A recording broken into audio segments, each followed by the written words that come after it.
मूर्तिजापूर तालुक्यातील येथून जवळच असलेल्या रोहणा येथील नागरिकांच्या पुनर्वसनासाठी व उमा बॅरेज प्रकल्पाच्या अधिकाऱ्यांनी केलेल्या कोट्यवधी रुपयाच्या भ्रष्टाचार उघड करण्यासाठी व त्यांच्यावर कारवाई करण्यासाठी रोहणा येथील संपूर्ण नागरिकांनी आज दिनांक 28 सप्टेंबर रोजी उमा नदीच्या तीरावर मागण्या पूर्ण होईपर्यंत आमरण उपोषण बसले आहे।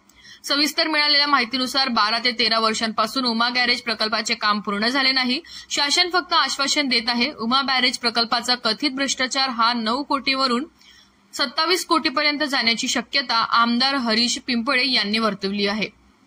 मात्र अद्यापही दोषींवर कारवाई झाली नाही। या उमा बॅरेज प्रकल्पाचे भूमिपूजन ऑगस्ट महिन्यात 2007 रोजी झाले होते, मात्र अद्यापही हे काम पूर्ण झालेले नाही।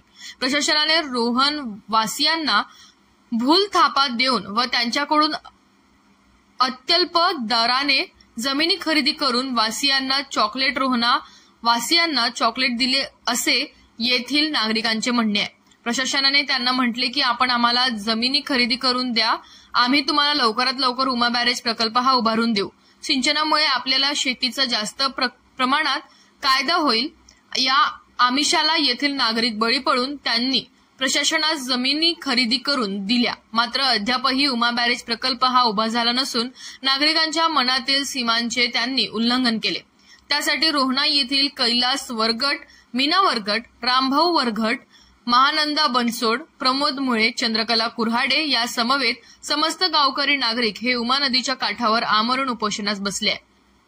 त्यांनी उपोषणास न बसावे म्हणून त्यांचे दलाल हे कामे लावले असून जोपर्यंत आमच्या मागण्या पूर्ण होत नाही तोपर्यंत आमचे उपोषण हे सुरूच राहणार व शक्य तेवढ्या लवकर मागण्या पूर्ण झाल्या नाहीत तर उमा नदीच्या वाहत्या प्रवाहात उड्या मारून आम्ही जीव सुद्धा देणार असे प्रतिपादन तेथील नागरिकांनी केले। या मागणीवर पाटबंधारे विभाग अमरावती व या संबंधित शासन हे लक्ष घालतील काय असा प्रश्न रोहणा राम वाळस्कर, जागर मराठी न्यूज, मूर्तिजापूर।